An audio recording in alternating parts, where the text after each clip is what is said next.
Hi, I'm Alix, Paultre, editor-at-large with Microwaves and RF, and I'm here at the Things Industries event in Amsterdam with Carsten Brinkschulte. Did I get that right, Brinkschulte? Absolutely. Oh, Perfect pronunciation. Thank you, Carsten. So you're with Dryad. Right. Now, most of the organizations here are involved in industrial monitoring and household, smart factory, smart home. Sure. But you're doing something a little different, right? You're doing smart environment, smart forests. Sure. We bring LoRaWAN to the forest to protect the environment, in particular from wildfires. So that's the main application, is to detect fires in the forest and then to prevent them with early detection. So you weren't deployed in Greece recently. You know? In fact, we do have deployments in Greece. But I mean, I'm just saying there's been a lot of wildfires lately in some of the parts of Europe, and I'm expecting a wider acceptance of your technologies to monitor that stuff. In fact, we do have about 50 installations now, some in Greece, in Portugal, in Spain, in Italy, Germany, but also United States, in California, for example. Well, California is very big on wildfire prevention, or at least prediction or recovery or something. You know, they do a lot of that out there. They do. We have an installation in California in the Jackson State Demonstration Forest, where about 400 of our sensors have been deployed by Cal Fire to actually test our system and the communications capabilities, because we have the sensors is one thing, but then also the communications gateways. We have a mesh gateway, solar powered, that can actually provide LoRaWAN in the forest. So that's the physical sensor. I noticed there's a Yes. solar panel on it, so it runs on energy harvesting. Absolutely, because we can't run on batteries. You can't change batteries every 2 years or so in the forest when you deploy thousands of them.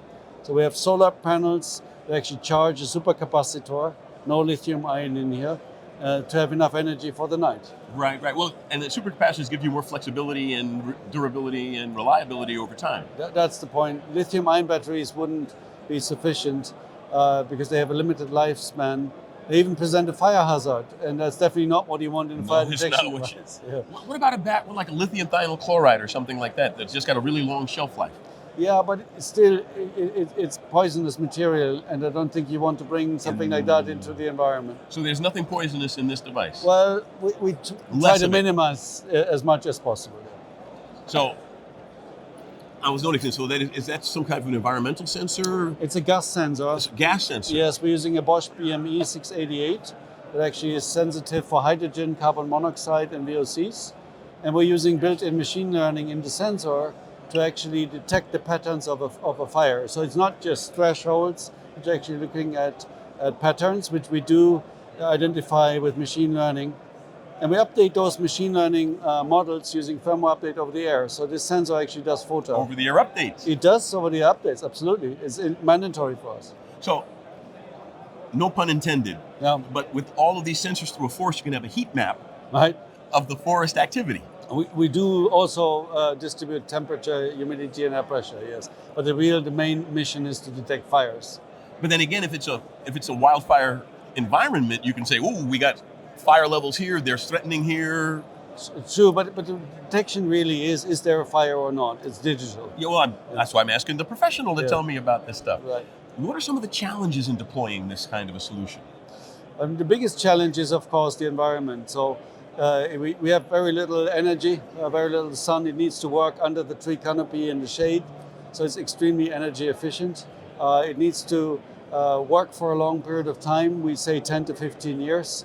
It needs to be easy to install. It needs to be ruggedized, because forest workers, they're not IT technicians really, right? So it needs to be ruggedized so that they can handle it the way they do handle things, which is rough. And it needs to have a long lifetime, 10 to 15 years, because you don't want to go there every 2 years having to change batteries or service it. So the environment is really challenging.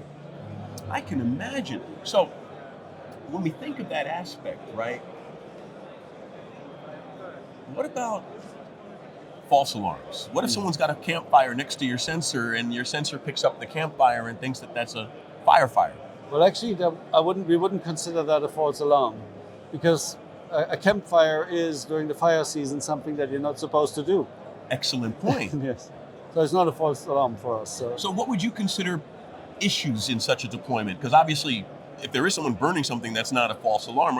Are there circumstances that could cause errors in the network? Well, false alarms and in general changing environmental conditions are a challenging aspect for the AI. And the way we're doing this is we're actually training the machine learning model with data taken from the field. So we actually take gas scans, gas measurements from the forest over the period of the years. We transmit that to the cloud, create a new machine learning model, and deploy that using firmware update over the air back into the sensors, precisely to eliminate false positives. So we know how it smells like in that forest where we're deploying.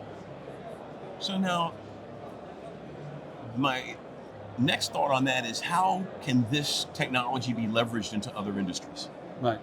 Now we feel the industry of the forest is huge. There are 4 billion hectares of forest on this planet still left. If we stop burning them, we'll keep them. So it's a huge area. About 1/3 of the land surface is forest.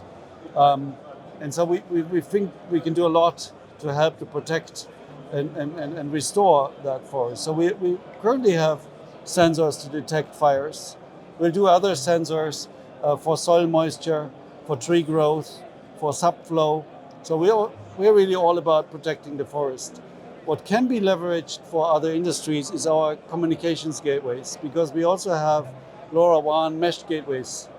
And we think we're the only ones that do that right now. So we can extend the range of LoRa with our mesh gateways into large areas.